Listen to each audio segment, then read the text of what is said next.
Well, hello everyone, and Merry Christmas. It's such a wonderful time of year that we celebrate the Advent season, lighting a different candle each and every week. First week, it was the Hope Candle, and this past week, it was the Love Candle. And I want to share with you a little story that I ran across. This young girl, her name was Katie.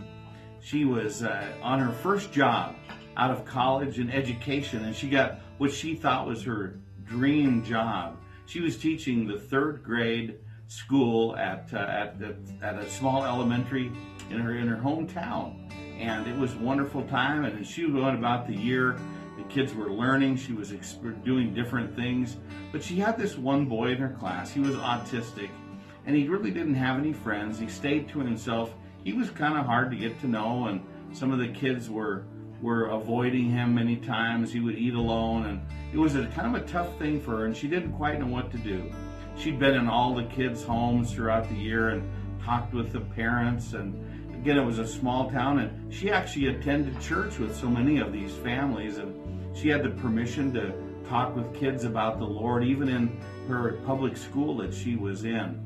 And one day when she was over at this young boy's house, his name was Chris, this autistic boy, the mom was showing Katie about his skills, and they were talking about some of the things of our country, and she was showing him how he had memorized all of the presidents of the United States in order. He knew who their spouses were, and he could tell you a little bit about each one of them. It was such a shock to Katie that when she came back to school the next week, she actually called Chris up to the front of the class, and she was telling the children about how special each one of them were. And so she talked to Chris. She passed out a piece of paper to all of the kids so they could follow along as he was telling them about each one of the presidents in order, and he was doing it all from memory. And the kids who had shunned this boy for so long were amazed, and they began each time gaining more and more respect for him.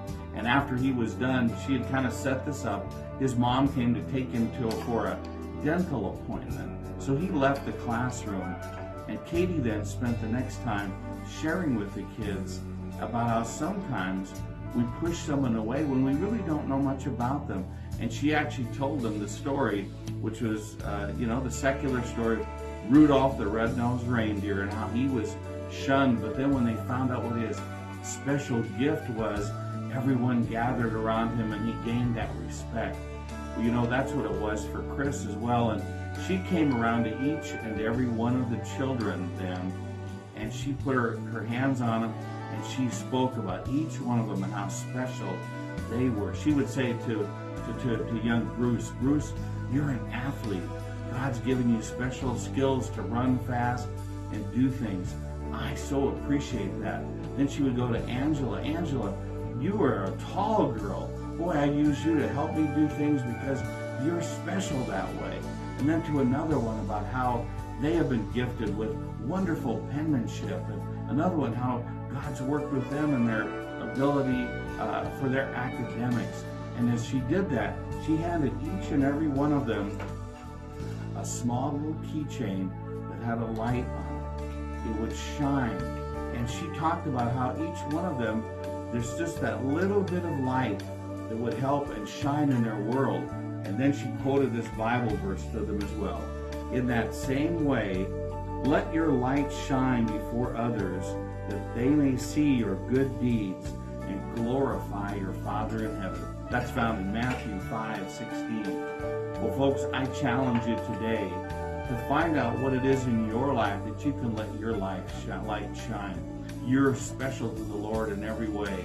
And folks, let's see the others' lights in our world as well. Let's not push them away. God's given them a special gift. So today I encourage you, find the light in your life and see the light in others.